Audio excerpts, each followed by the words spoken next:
Part of what I want to say about boards is don't worry about it too much if you're pretty sure you've got this under control. Focus on what you need to do to run this organization.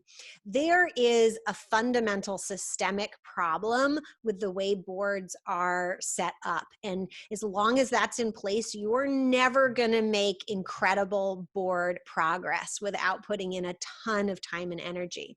And here's the problem in a nutshell.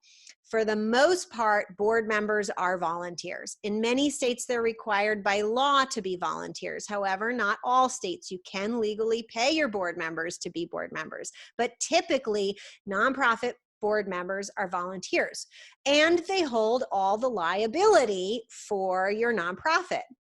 So imagine how a part-time volunteer who is not an expert in running nonprofits, because if they were, they'd probably either be running a nonprofit or a consultant, in which case they're either not interested in being on your board for free or they have a conflict of interest. So you have basically board members who don't know how to run nonprofits, who are all volunteers, and they have all the responsibility and none of the skills or experience.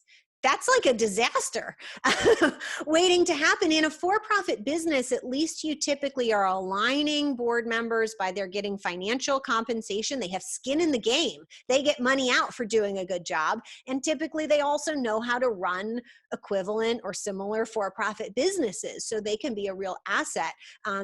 But in the for-profit space, in the not-for-profit space, this is often a challenge. So yes, having an engaged board is important. And if they're being a pain in your butt and making things harder, you gotta change that because you have enough challenges to get through already.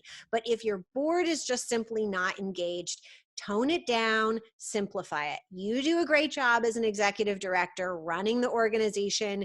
And if there's a specific piece you need more help with, like maybe fundraising, don't put that on your board. Create a separate fundraising committee. You can have I have some clients, they make a circle of friends. It's a committee just of people who are there to help you fundraise. So really make it simple for your board. Stick to governance. Make sure they're just double checking your financial situation, double checking that you have a strategy, and double checking that you're a good leader, right? Get those three things in place. And if that's plenty to ask of most boards.